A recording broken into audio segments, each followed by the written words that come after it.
أشهد أن لا إله إلا الله وحده لا شريك له وأشهد أن محمدا عبده ورسوله أما بعد فأعوذ بالله من الشيطان الرجيم بسم الله الرحمن الرحيم الحمد لله رب العالمين الرحمن الرحيم مالك يوم الدين إياك نعبد وإياك نستعين اهدنا الصراط المستقيم صراط الذين أنعمت عليهم غير المغضوب عليهم ولا الضالين.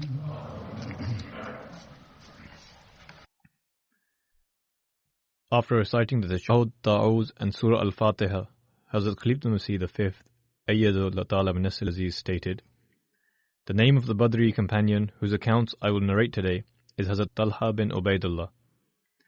Hazrat Talha belonged to the Taym bin Murrah tribe. His father's name was Ubaidullah bin Uthman, and the name of his mother was Saba, who was the daughter of Abdullah bin Ibad Hadrami, and was the sister of Hazrat Ala bin Hadrami.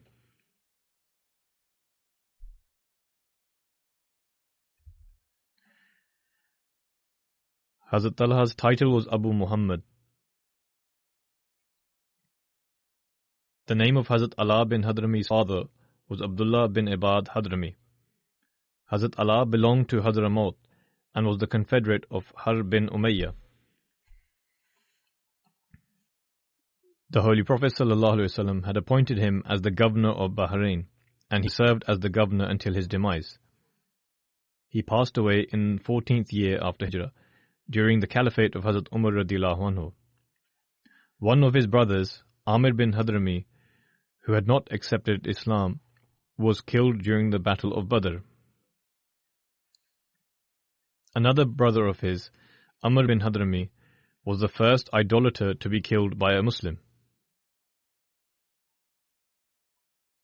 Furthermore, his possessions were the first to be acquired by the Muslims as part of the spoils of war.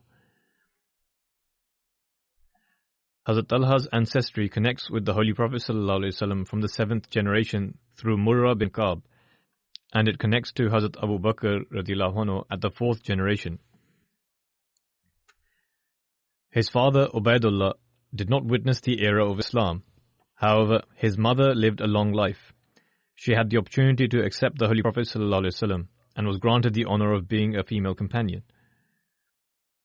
She had accepted Islam prior to the migration. Hazrat Talha bin Ubaidullah did not participate in the Battle of Badr. However, the Holy Prophet ﷺ gave him a share from the spoils of war. The reason mentioned for him not participating in the Battle of Badr is that the Holy Prophet ﷺ had assessed the departure of the caravan of the Quraysh from Syria, and subsequently sent Hazrat Talha bin Ubaidullah and Hazrat Sayyid bin Zayd 10 days prior to his own departure in order to gather information about this caravan. Both of them set off and reached Hawra, where they stayed until the caravan passed by. Hawra was a resting place situated along the Red Sea, where caravans traveling between the Hijaz and Syria would pass by. Nevertheless, the Holy Prophet ﷺ came to know of this before Hazrat Talha and Hazrat Sayyid returned. The Holy Prophet ﷺ assembled the companions and set off in pursuit of this caravan of the Quraysh.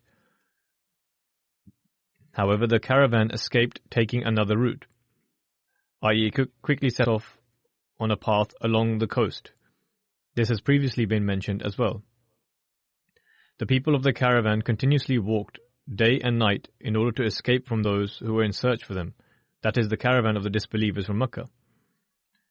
Hazrat Talha bin Ubaidullah and Hazrat Sayyid bin Zayd set off towards Medina in order to inform the Holy Prophet ﷺ of this caravan.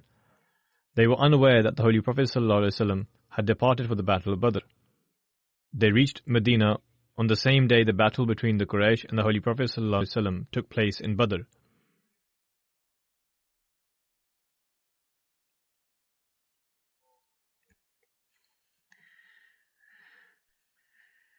Both of them set off from Medina in order to present themselves before the Holy Prophet ﷺ and met with him at Turban while he was returning from Badr. Turban is a valley at a distance of 19 miles from Medina, which has an abundance of sweet water wells. The Holy Prophet ﷺ stayed there on his journey towards the Battle of Badr. Hazrat Talha and Hazrat Sayyid did not participate in the Battle of Badr. However, as mentioned previously, the Holy Prophet ﷺ gave them a share of the spoils of this battle. Thus, the two of them are counted among the participants in the Battle of Badr. Hazrat Talha participated in the Battle of Uhud and all other battles alongside the Holy Prophet ﷺ. He was also present during the Treaty of Hudaybiyah. He was among the 10 people who the Holy Prophet ﷺ had given the glad tidings of paradise in their lifetimes. He was also among the first 8 people to accept Islam, and he is among the 5 who accepted Islam through the preaching of Hazrat Abu Bakr radiallahu anhu. He was among the 6 members of the Shura committee established by the Hazrat Umar radiallahu anhu. He was among those blessed individuals whom the Holy Prophet ﷺ was pleased with at the time of his demise.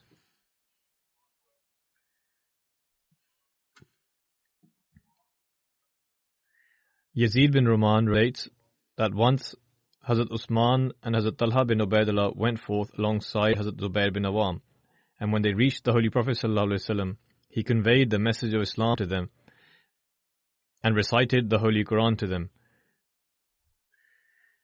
informed them of the rights within Islam, and promised them the honor they were to receive from God Almighty. Hazrat Usman and Hazrat Talha then accepted Islam and testified to the truthfulness of the Holy Prophet ﷺ. Hazrat Usman then said, "O Messenger of Allah ﷺ, I have just returned from Syria, and when I reached Ma'an," this is the name of a place situated before Mota. At the time of the Battle of Mota, it was when the Muslims reached this place that they came to realize that the Byzantine had prepared an army of 200,000 strong to combat them, and so the companions stayed here for 2 days. Hazrat Usman continues, "When I reached the land between Ma'an and Zarqa on my return, this too is a place near Ma'an, we set up camp there. As we were sleeping, we heard a caller announce, 'O ye who sleep, awaken! Ahmed has appeared in Mecca.'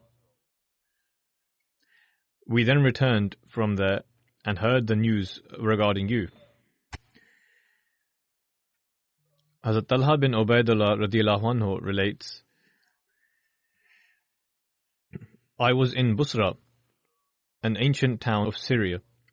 The Holy Prophet ﷺ also stayed in Busra when he went there to trade goods with his paternal uncle.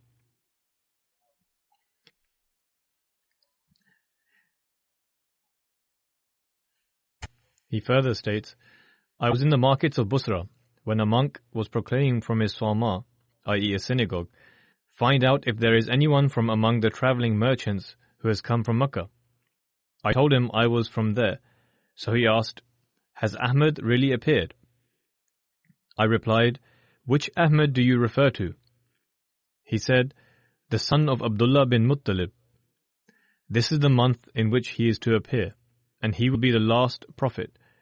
His advent will be in Makkah, and his migration will be to a place with date fields, where the land will be rocky, barren, and saline. Do not forsake him.' Hazrat Talha radiallahu anhu states, "Everything he said deeply affected me, so I departed swiftly and reached Makkah. I asked the people if anything new had transpired, to which they answered, 'Yes, Muhammad bin Abdullah, the Amin,' which is the title given to the Holy Prophet ﷺ by the Meccans, has made a claim to prophethood, and Ibn Abi Quhafa, the title of Hazrat Abu Bakr, has accepted him. Hence I left and went straight to Hazrat Abu Bakr radiallahu anhu and asked if he had truly become his follower. He answered, 'Yes, and you should also go to him and accept him, as he calls towards the truth.' Hazrat Talha then related to Hazrat Abu Bakr radiallahu anhu all that the monk had stated.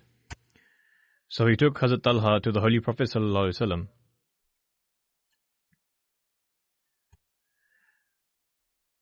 Hazrat Talha radiallahu anhu then accepted Islam and informed the Holy Prophet sallallahu alaihi wasallam all of what the monk had said. The Holy Prophet sallallahu alaihi wasallam was pleased to hear this. This is also mentioned in a book of history, At-Tabqat al-Kubra. When Hazrat Talha radiallahu anhu accepted Islam, Nawfal bin Khuwaylid bin Adwiya tied him and Hazrat Abu Bakr radiallahu anhu with a rope, which is why both of them are known by the title of Qarinain, i.e. the two companions. Nawfal was known in Makkah for his harsh treatment. Among those who tied them up was Uthman bin Ubaidullah, the brother of Hazrat Talha. He tied them up to prevent them from seeing the Holy Prophet ﷺ and in order for them to relinquish their faith in Islam. Imam Bayhaqi has written that the Holy Prophet ﷺ prayed, "O Allah, protect them from the harm of Adwiya."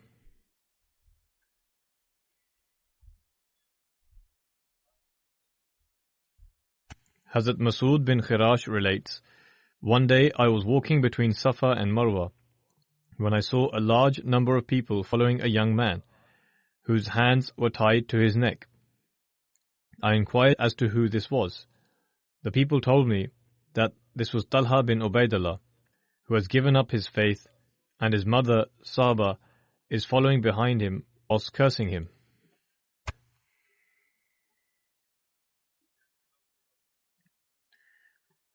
Abdullah bin Saad relates from his father that when the Holy Prophet ﷺ was migrating to Medina, he reached Kharar. This is the name of a valley situated near Hijaz, and it is also said that this is one of the valleys of Medina. When he was leaving Kharar, he met Hazrat Talha bin Ubaidullah in the morning, who was part of the caravan returning from Syria. They gave the Holy Prophet ﷺ and Hazrat Abu Bakr radiallahu anhu Syrian clothes to wear and informed the Holy Prophet ﷺ that the people of Medina have been eagerly awaiting his arrival for a long time.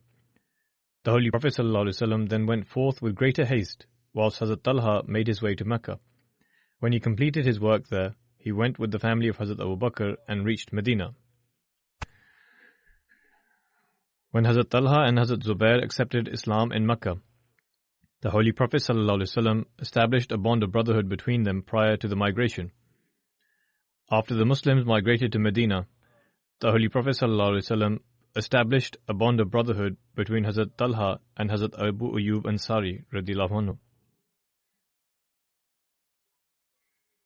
However, according to another narration, it is reported that the bond of brotherhood was established between Hazrat Talha and Hazrat Sayyid bin Zayd radiallahu anhu. And according to yet another narration, it was established between Hazrat Talha and Hazrat Ubay bin Ka'b.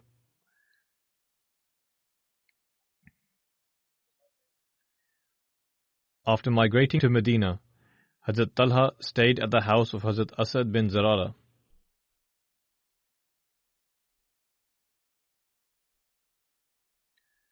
Owing to some of the financial sacrifices offered by Hazrat Talha, the Holy Prophet ﷺ had conferred him with the title of Fayyaz, i.e. the generous one.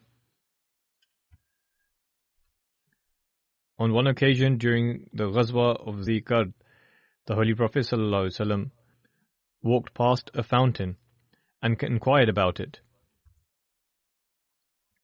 The Holy Prophet ﷺ was informed that its name was Bisan and its water was salty. The Holy Prophet ﷺ replied, "No, in fact its name is Noman and its water is sweet." Subsequently, Hazrat Talha bin Ubaidullah bought the fountain and donated it, and thereupon its water became sweet. When Hazrat Talha radhiyallahu anhu came before the Holy Prophet ﷺ to relate this incident, the Holy Prophet ﷺ stated, "Talha, you are extremely Fayaz." Thereafter he was known by the title of Fayaz. Musa bin Talha relates from his father, Talha, that on the day of the Battle of Uhud, the Holy Prophet ﷺ gave Hazrat Talha the title Talhatul Khair, and on the occasion of Tabuk and Ziqard, he was granted the title Talhatul Fayaz, and on the occasion of Ghazwa Hunain, he gave him the title of Talhatul Juud, which also means one who is generous and open-hearted. Sayyid bin Zayd relates that he spent time with Hazrat Talha bin Ubaidullah, was travelling and also at home, and there was no one who was more generous than Talha in regards to granting money, clothes and food to others. On the day of the Battle of Uhud, at a time when the Muslims had seemed to suffer defeat, the Holy Prophet ﷺ took bayt from a party from among his companions to pledge on the condition of offering their lives. Subsequently, the companions stood resolutely and risked their lives in order to defend the Holy Prophet ﷺ, to the point that some of them were martyred. Amongst those who took this bayt were Hazrat Abu Bakr, Hazrat Umar, Hazrat Talha, Hazrat Saad, Hazrat Sahal bin Hunayf and Hazrat Abu Dujana. On the day of the Battle of Uhud, Hazrat Talha took part in the battle alongside the Holy Prophet ﷺ. He was among those who stood resolutely with the Holy Prophet ﷺ and pledged on the condition of offering their lives. Malik bin Zuhair fired an arrow in the direction of the Holy Talha protected the Holy Prophet ﷺ's blessed face with his hand. The arrow struck him on his little finger, which consequently became incapacitated. When the first arrow struck him, he let out a small cry due to the immense pain. Upon this, the Holy Prophet ﷺ stated, if he had recited Bismillah, he would have entered paradise in a manner that people would be witnessing it before their very eyes. In one of the books of history, it further states that on the day of the Battle of Uhud, an idolater twice struck a blow to Hazrat Talha's head, once when he was coming towards him, and the second time when he was turning away from him. He lost a lot of blood as a result of this. This same account has been mentioned in another narration in Siratul Halabiyah.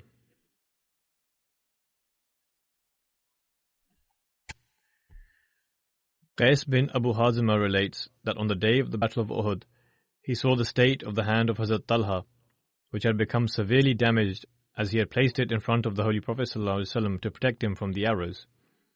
According to one narration, he lost so much blood after an arrow pierced his hand that he lost consciousness. Hazrat Abu Bakr sprinkled water on him and he eventually regained consciousness, and even then immediately inquired about the Holy Prophet ﷺ's condition.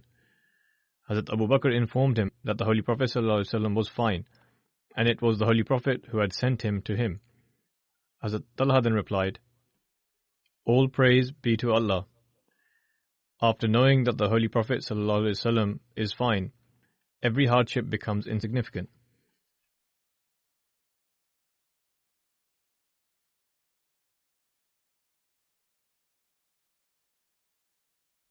The account of this battle is also recorded in another tradition from a source of history. Hazrat Zubair radhiyallahu anhu relates that on the day of the Battle of Uhud, the Holy Prophet ﷺ was wearing 2 chain armors. Owing to the weight of the armor the Holy Prophet ﷺ was wearing, and from weakness after having lost a lot of blood from the injuries he had sustained. This account is relating to after the battle. The Holy Prophet ﷺ was not able to climb the mount. The Holy Prophet ﷺ made Hazrat Talha kneel down and placed his foot on him and ascended onto the mount. Hazrat Zubair narrates that he heard the Holy Prophet ﷺ state, "Talha has made paradise incumbent upon himself." In another narration, it states that Hazrat Talha had a limp in one of his legs, and as a result of this, he could not walk properly. When he lifted the Holy Prophet ﷺ, he made every effort to ensure he placed every step carefully and walked straight, so that owing to his limp, the Holy Prophet ﷺ would not experience any discomfort. After this, his limp completely went away.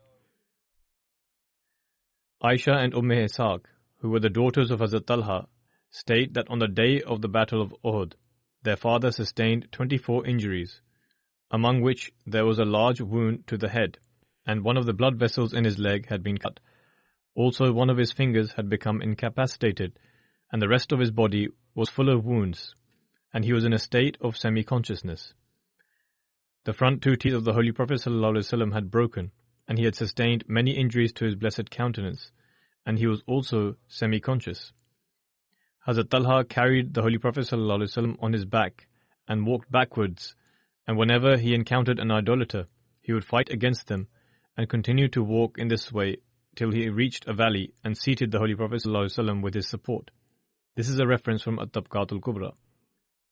On the day of the Battle of Uhud, Khalid bin Walid took the Muslims by surprise and launched a sudden attack on them, causing them to disperse.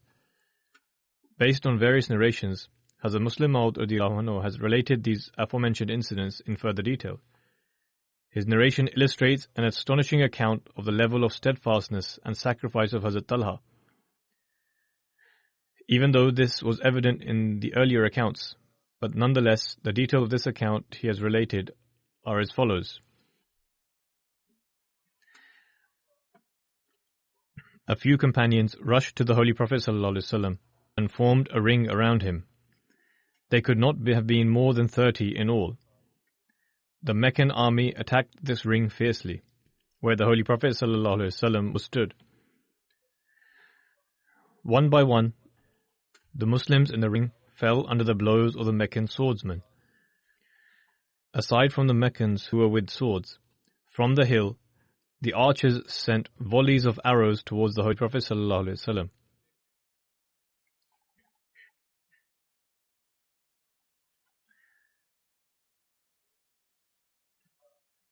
At the time, Talha, one of the Quraysh, and the Muhajirin saw that the enemy arrows were all directed to the face of the Holy Prophet ﷺ. He stretched out his hand and held it up against the Prophet's face. Arrow after arrow struck Talha's hand. Yet this brave and valiant warrior did not allow his hand to move. With each shot, Talha's hand was pierced through.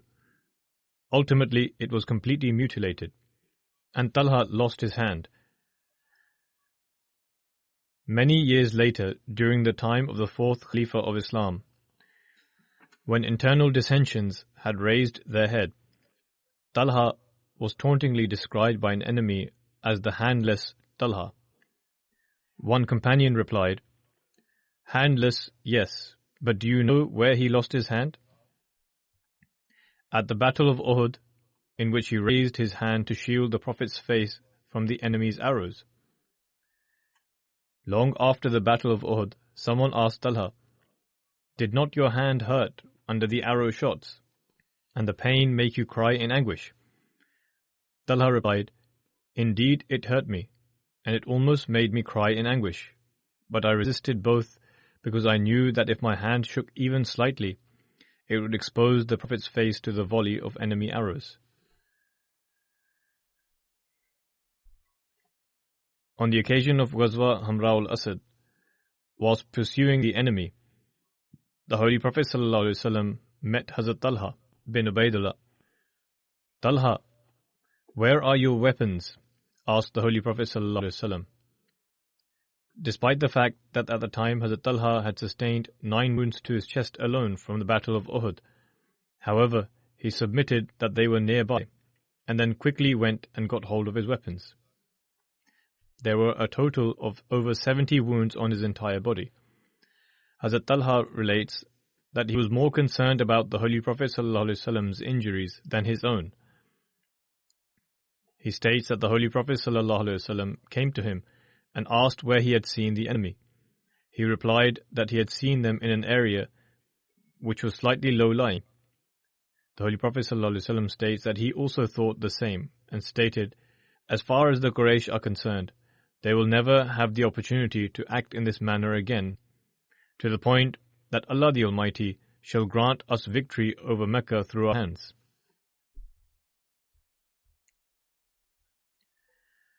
On the occasion of the Battle of Tabuk, the Holy Prophet ﷺ learnt of the news that some of the hypocrites were gathering at the house of a Jew named Suaylim, which was near Jasum.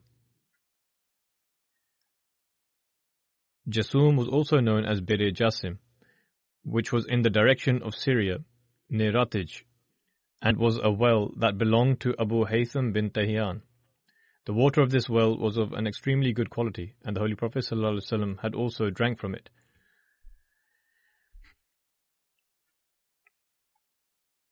In any case, they were all gathering at his house, and he was conspiring against the Holy Prophet ﷺ by urging them to not go along with him for battle.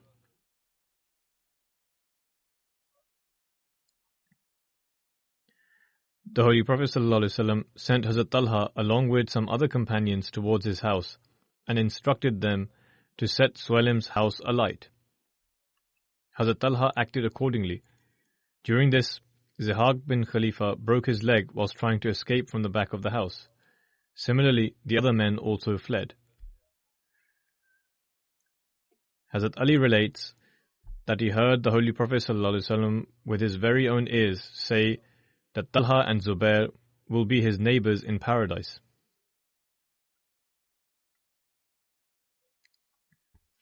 Among those who remained behind from travelling for the Battle of Tabuk was Hazrat Ka'b bin Malik. Consequently, he was boycotted, and after 40 days, Allah the Almighty accepted his repentance and announced his forgiveness. When he came to the mosque to present himself before the Holy Prophet ﷺ, it was Hazrat Talha who came forward and met Hazrat Ka'b bin Malik and congratulated him. Apart from Hazrat Talha, no one else stood up from the gathering, and Hazrat Ka'b stated that he would never forget this kind gesture of Hazrat Talha. Hazrat Sayyid bin Zaid states, "I can bear witness regarding 9 people who were given glad tidings of paradise, and even if I mention the 10th person, I would not be wrong to do so." He was asked how this was possible, to which he replied, "We were in the company of the Holy Prophet ﷺ on Mount Hira, when all of a sudden it began to shake. Upon this the Holy Prophet ﷺ said, 'O Hira, steady yourself, for there is none upon this mount except for a Prophet, Siddiq, and a Shaheed.' Hazrat Sayyid was asked who those people were, to which he replied, 'The Holy Prophet ﷺ, Abu Bakr, Umar, Usman, Ali, Talha, Zubair, Saad, and Abdul Rahman bin Auf.' These were the 9 men. When he was asked about who was the 10th person, Hazrat Sayyid bin Zaid paused for a while and then said, 'It is I.'"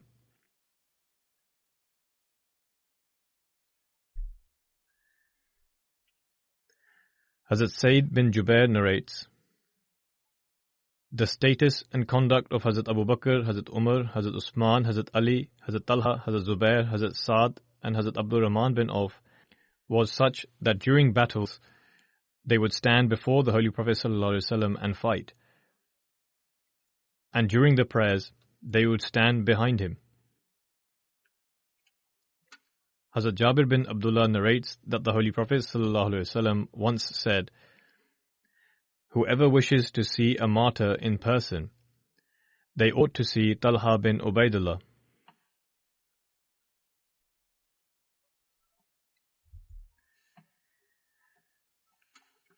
Hazrat Musa bin Talha and Hazrat Isa bin Talha narrate on the authority of their father, Hazrat Talha bin Ubaidullah. The companions of the Holy Prophet ﷺ would say that a Bedouin once came to the Holy Prophet ﷺ and asked, "Who are the people referred to in the verse of the Quran, وَمَنْ قَضَى نَحْبَهُ?" i.e., there are some of them who have fulfilled their vow. Initially, upon asking, the Holy Prophet ﷺ did not answer. The Bedouin asked for the second time, but the Holy Prophet did not answer. And again, upon asking for the third time, the Holy Prophet ﷺ remained silent. Hazrat Talha further stated, I entered through the door of the mosque, and at the time I was wearing a green attire. When the Holy Prophet ﷺ saw me, i.e. Hazrat Talha, he asked, where is the questioner who asked about the people referred to in the verse, there are some of them who have fulfilled their vow? The Bedouin replied, it was I, O Messenger of Allah. Hazrat Talha then says, the Holy Prophet ﷺ pointed towards me and said, he is one of the people regarding whom it is said, there are some of them who have fulfilled their vow. Abdurrahman bin Uthman states, on one occasion, we were with Hazrat Talha bin Ubaidullah in a state of ihram. One person brought a bird and presented it as an offering. At the time, Hazrat Talha was resting. Some of us ate from it, while others abstained from eating it. When Hazrat Talha woke up, he agreed with the action of those who ate the offering and said, we also ate the offerings that were hunted by others whilst in the company of the Holy Prophet ﷺ.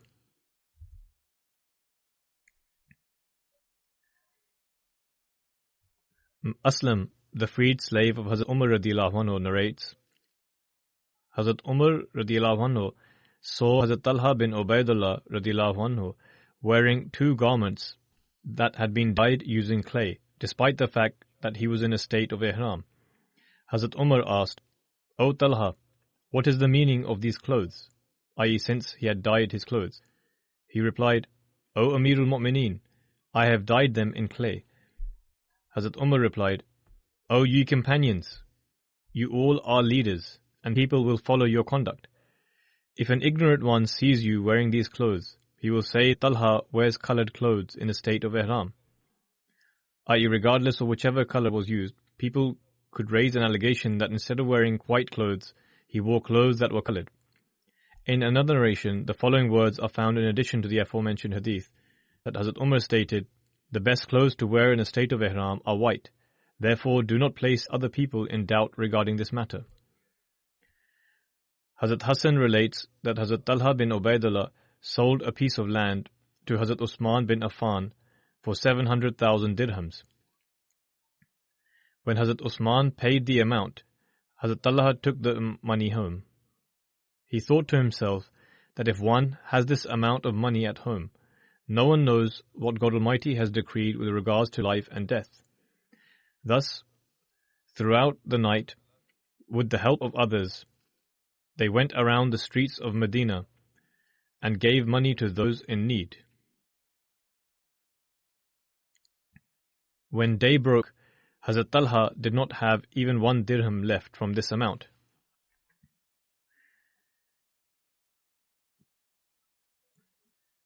Ibn Jarir narrates that Hazrat Talha once met Hazrat Usman when he was leaving the mosque. Hazrat Talha said, I have 50,000 dirhams that I owe to you. Kindly send someone to collect it. i.e. he may have borrowed the amount of him in the past, and now he had the money to pay him back. Hazrat Usman replied, I gave that to you as a gift, owing to your kindness.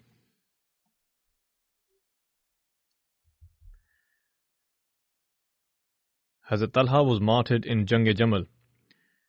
With regards to this, there is a narration by Qais bin Abi Hazm, in which he states, on the day of Jang-e-Jamal, Marwan bin Hakam shot an arrow which hit Hazrat Talha bin Ubaidullah in the knee, piercing a blood vessel. When he would apply pressure on the wound, the blood would stop, but when he would leave it, blood would gush out. Hazrat Talha then said, By God, we have not experienced their arrows as of yet. He then said, Leave my wound, as this arrow was sent by God Almighty. Hazrat Talha bin Ubaidullah was martyred on Das Jumad Thani 36 Hijri during Jang-e-Jamal. At the time of his martyrdom, Hazrat Talha was 64 years old, whilst according to another narration, he was 62 years old. Sa'id bin Musayyib narrates that a man was once speaking ill of Hazrat Ali, Hazrat Talha, and Hazrat Zubair. Hazrat Sa'ad bin Malik, i.e. Hazrat Sa'd bin Abi Waqqas, stopped him, saying, "Do not revile my brothers." However, the man did not desist. Hazrat Sa'd stood up and offered 2 rakats of prayer and offered the following supplication: "O Allah, if these things that he is saying are punishable in your eyes, then send down your chastisement upon him in front of me, so that he can be a lesson to others." Thus, as soon as this individual left the gathering, a camel was charging towards him.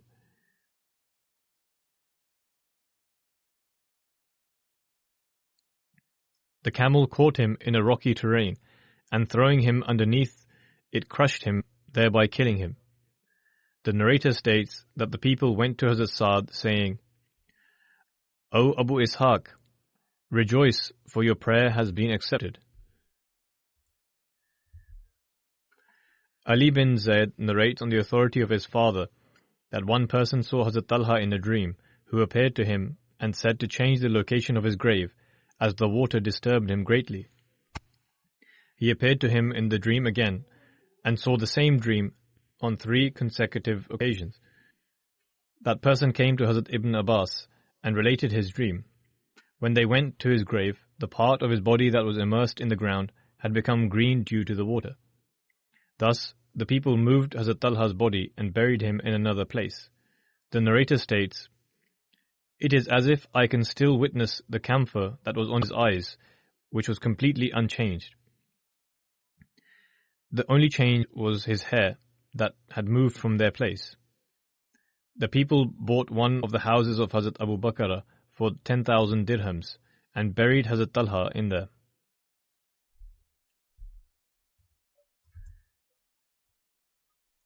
Hazrat Talha bin Ubaidullah would earn 400,000 to 500,000 dinars from his different farms in Iraq. He would earn crops from the lands in different areas of Sara, which was a mountainous region similar to an island to the west of the Arab Peninsula and spanned from north to south. It was also known as Jabal as-Sara. He would earn at least 10,000 dinar from the grain of this area and also from other land he owned. There was not a single poor person from among the Banu Taym whose family did not benefit from the wealth of Hazrat Talha, and whose widows were not married from that wealth, and whose needy were not granted assistance, i.e., he would help the poor and would pay the debts of those who were unable to pay them. Moreover, each year when he would earn from his produce, he would send 10,000 dirhams to Hazrat Aisha. Hazrat Muawiyah asked Musa bin Talha, "How much wealth did Abu Muhammad, i.e. Hazrat Talha bin Ubaidullah, leave behind?" He replied, 2.2 million dirham and 200,000 dinar. All of his wealth was earned from the various lands he owned.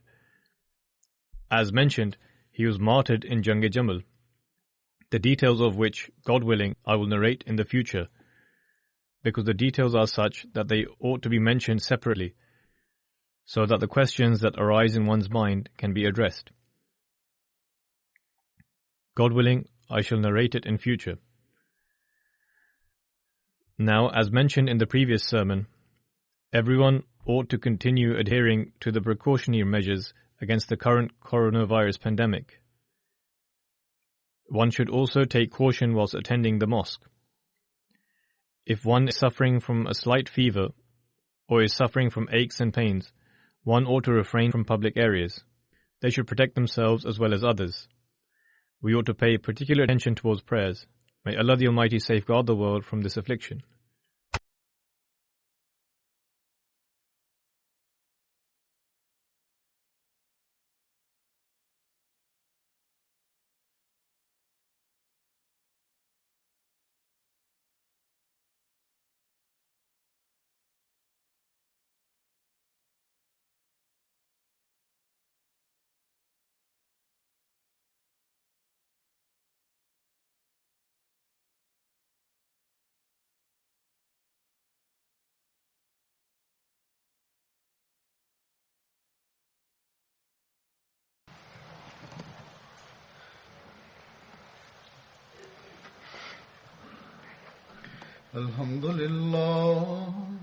الحمد لله نحمده ونستعينه ونستغفره ونؤمن به ونتوكل عليه ونعوذ بالله من شرور أنفسنا ومن سيئات أعمالنا من يهده الله فلا مضل له ومن يضلل فلا هادي له ونشهد أن لا إله إلا الله ونشهد أن محمدا عبده ورسوله عباد الله رحمكم الله